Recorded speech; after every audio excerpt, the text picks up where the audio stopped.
إن أردتم أن تكونوا شامة بين الورى فاختفوا. How powerful were the Russians at that time? Let me tell you how powerful they were.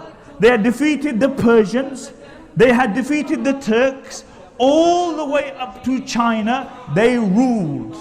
Nobody came in their way, all the way up to China. They had Serbia, they had Mongolia, they had Poland.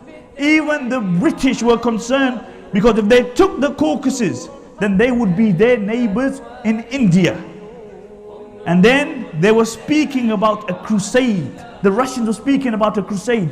They were saying that if we take the Caucasus, then we will be able to start a new crusade. We can liberate the holy lands, the Masjid al-Aqsa. And then Allah subhanahu wa ta'ala created a man who I call the Salahuddin of the Caucasus.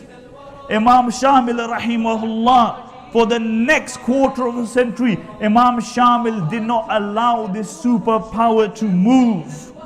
They did whatever they could, but they could not defeat Imam Shamil rahimahullah. Imam Shamil was born where? He was born in a village called Gimri in Dagestan in 1797. He belonged to a family of Avars. Avars are people who live in the Caucasus and who are very high, 9 generations of very high nasab and family. This was what his real lineage was. But the Russians didn't believe that. The Russians, when they heard about Imam Shamil and his great feats and how heroic this man was and how magnificent he was, they said, no, there's no way that this man can be a Muslim or of any other origins besides Christians. So what they said, that he was actually the son of a prince from Georgia, Christian prince, who had an ikhtilaf with his brother and who migrated to the Caucasus.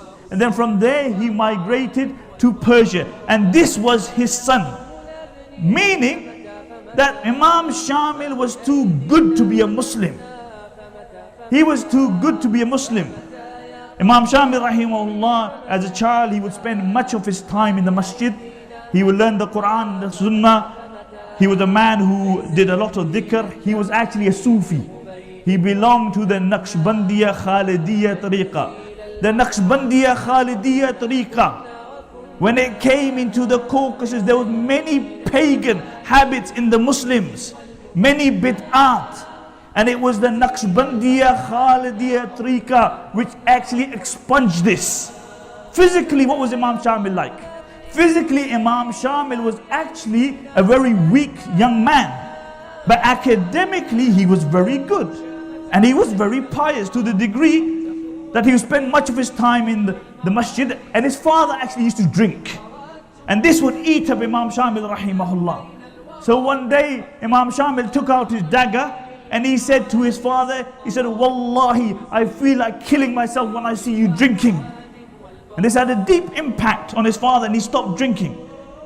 Academically, Imam Shamil excelled. In the understanding of the Quran and the Sunnah, Imam Shamil excelled to the degree that his colleagues became jealous. And one day, they ambushed him and they beat him senseless. They even stabbed him. Now amongst the people of the Caucasus, it was a sign of weakness that when you are beaten up, that you run to your parents. You don't do that. So what did he do? He crawled into the forest and then he healed his wounds with herbs and he got better, and then he came back. And this was the changing point in the life of Imam Shamil rahimahullah. After this, he became the warrior. They say no man could run like Imam Shamil. No man could ride a horse like Imam Shamil. No man could swim like Imam Shamil. No man could fight like Imam Shamil. You know how they would train?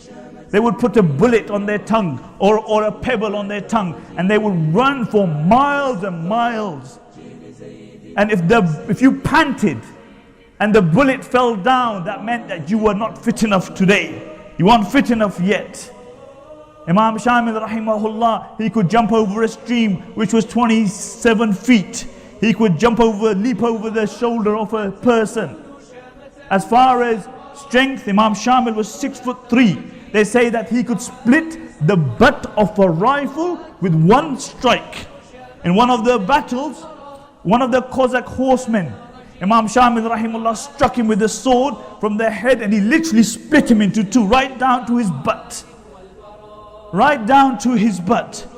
As while riding a horse, Imam Shamil rahimahullah, he would have a rifle in one hand, a sword in the other hand, and he would control the horse. The reins would be in his mouth.